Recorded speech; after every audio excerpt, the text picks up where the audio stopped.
He was never intimate with me. Our lack of sexual activity preceded our marriage. Some even go so far as to say that my affair was the reason I murdered Marcus in the hospital. Additionally, while chatting with Jimmy, Rodney Howard Brown confused you with Doug and informed him that Doug was contacting me via email or text. He was never intimate with me. What a wonderful human being he is. Our lack of sexual activity preceded our marriage. After Marcus's death in November, he lied and said he wouldn't text me in January. Jonathan is aware of that. However, word got out when Rodney informed other people about the falsehood.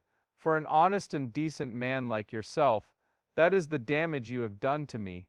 Joni pushed those things back down when she told me about them, described them. Even though it made you happy, I was confused by the text message he sent you. Which section of text? Concerning the indecent text. I can't bring myself to tell you what he would do to you. Intercourse was discussed. Nobody is aware. I refuse to divulge the words he spoke to me because no one knows. However, he refrained from getting sexually intimate with me. He was flawless in every way. Our lack of sexual activity preceded our marriage. His integrity is well known. That's just a sexual joke. So, it doesn't include that. Excuse me, but it does not contain this. I refuse to divulge the details when she requests. Tell me about that.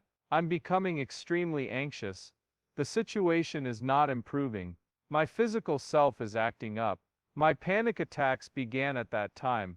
Another prominent Christian figure is once again making headlines for all the wrong reasons. This one caught me completely unawares.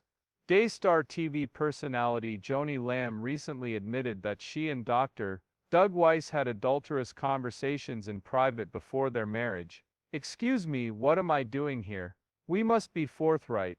This is more than just a careless utterance. It was said during an altercation with Susie Lamb. You know when someone confides in you not out of genuine desire but out of a sense of obligation? Yes, it was that type of moment.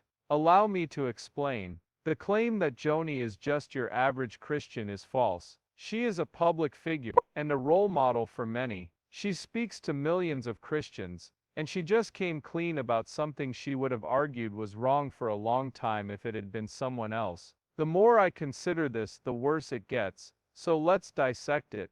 What Joni Lamb did here is dubious and wrong for 5 key reasons. I think you'll see why this is more significant than she's letting on if you continue reading. Avoid all appearance of evil. 1 Thessalonians 5:22 is a verse that frequently comes to mind. No, Paul's brilliant plan wasn't completely fictitious. There is a way forward. Everyone should live a life that doesn't give off any suspicion that they are Christians, but especially those in positions of authority. But according to Joni Lamb, she had an affair with Doug Weiss before they were married. All right, I understand now. Some will argue that but they weren't really doing anything wrong. We hardly spoke at all. But come on, this looks terrible. In addition to being unsightly, it is raising red flags in every possible place. Joni would probably confront Daystar if any other Christian leader such as a priest or pastor said anything like this. But at this very moment, all right, that's okay. We should simply nod and acknowledge, since Doug is a relationship expert. Yeah, that's totally wrong. To lead others, Christian leaders must first live a good life. If they want to live their best lives, they should never mess up or put themselves in dangerous situations. It's like having a deep, intimate discussion about sexuality with a man who isn't your spouse. I should have known better, Joni thought to herself. Honestly, it's even worse that she's attempting to shield it instead of admitting it was a mistake. I am deeply troubled by this aspect.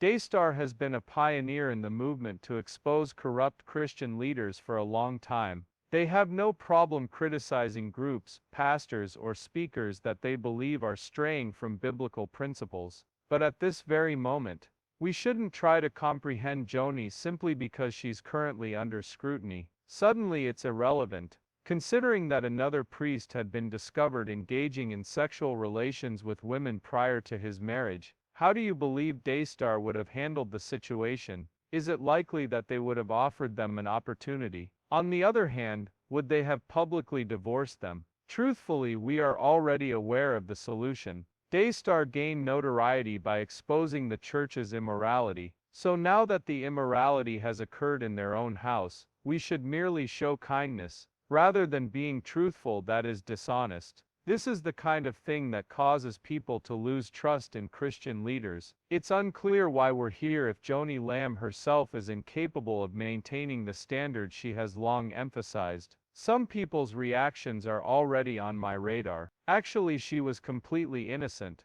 Those were merely words. Yet I must inquire of you something.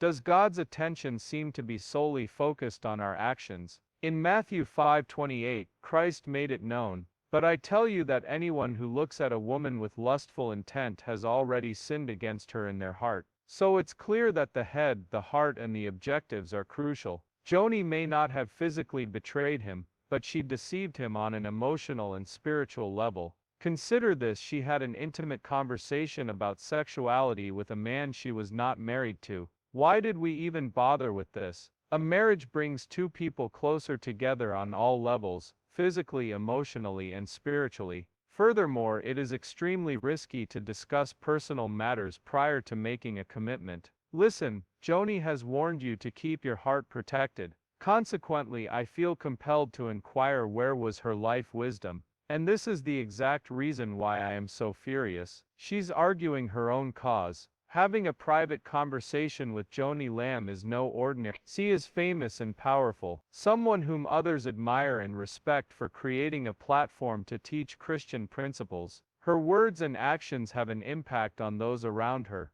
even if she is unaware of it. She is essentially assuring everyone that there is nothing wrong with her sexual conversations with Doug Weiss now that she has made them public and defended them. Collaboration begins with that, though, so it's not acceptable. The decision to act immorally cannot be made on an impulsive basis. Over time it disappears. Someone may say something like, "Well, it's not that bad," when initially denying the problem.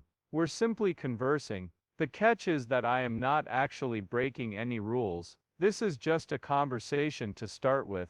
Then there's the emotional connection. Flirting becomes the norm thereafter. It becomes an even stronger bond after that. Oftentimes people find themselves in precarious situations without even realizing it. Instead of encouraging disobedience, Christian leaders should set an example of holiness. Morality, marriage, and chastity are the three pillars upon which Joni Lamb's financial stability rests. Regardless, she continues to do what she claims to stand for, even though it goes against her moral compass. What does this imply to other Christians really? What is stopping other Christians from acting similarly if someone as famous as Joni Lamb can carry on these conversations as if they were insignificant? Who says it's okay to cross the line if you have a good reason? Preachers, church leaders, spouses, and everyone else seems to think it's fine. There is a danger in this. Everything we think and say counts, and Jesus made it plain that sin starts small. The enemy's temptations to Christians will not always be obvious. He is perplexed by that. To lead people astray, he often resorts to emotional manipulation, small concessions, and excuses. I can't just turn a blind eye to this happening, and you know why now. Given its significance, the point of Joni Lamb was to demonstrate the kind of piety that society should strive for. She has replaced it with an environment where morality is murky, on the borderline of intelligence and complete dim-wittedness, and between stubbornly standing firm and capitulating. A leader is defined not only by their words but also by their actions. The actions of Joni Lamb have been highly detrimental to the body of Christ. Finally, the most terrible thing, she will deny any wrongdoing. How about some humility? Who or what is accountable? Rather than stepping back and saying, "You know what, I should have used my brain. I ought not to have done that." It appears that she is completely unconcerned about it. This is not a trivial matter, though. Do these folks actually have a point? We need to pause and consider this. Many Christians, including her own fans, are concerned, including pastors, but she is refusing to budge. On the contrary, she is behaving as if she is being swept up in an exaggerated scandal, as if nothing is happening. At IS, though, it's a huge deal. No genuine Christian leader ever makes excuses. You need to take responsibility, apologize, and try to put things right if you mess up. However, Joni has no intention of doing that. She's behaving as if it's just a minor slip-up. That poses a significant challenge. Honestly, if someone else were to fill her shoes, what would she say? Would it be acceptable if another prominent Christian figure confessed to having an affair with someone they were not married to? Would Joni be so fast to dismiss it if it weren't her reputation at stake? She and Daystar have spent years imparting the values of virtue, responsibility, and chastity. From that platform, she condemned the shortcomings of others and urged them to resist immoral temptations. It seems less significant now that she is the object of investigation, doesn't it? It turned out to be merely a misunderstanding. Christian leaders do not operate in that manner. As religious leaders, they don't shirk their responsibilities. When things aren't fine, they don't pretend they are. Instead of acting as if they are being unfairly judged, they address problems head on. A true leader humbles themselves. Pay attention, they say. No matter how unintentional, they are adept at recognizing when they have gone too far. They are cognizant of the fact that their actions are perceived by others, and that they are expected to up their game.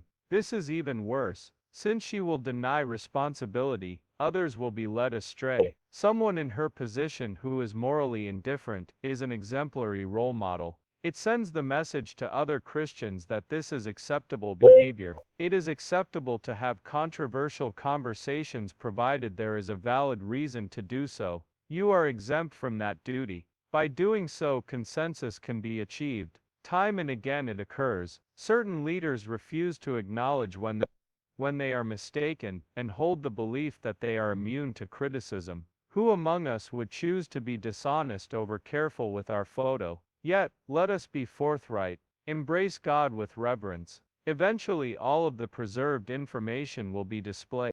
When all reasonable explanations, justifications, and mistakes will be exposed. As a leader, Joni could have demonstrated humility. As proof that she is a good woman, she needs to take responsibility of her error and fix it. However, she has opted for arrogance rather than taking responsibility. That is a major issue. Joni Lamb has been completely disregarded by the conclusion of the day. She could have been forthright and modest about it. However, she opted to instead fix things. The worst part is that, what I want to know is whether you think Joni ought to face consequences for this. In your opinion, are people not understanding? Leave a comment telling me what you believe. If you would like to receive more updates and information about current events pertaining to Christians, be sure to subscribe.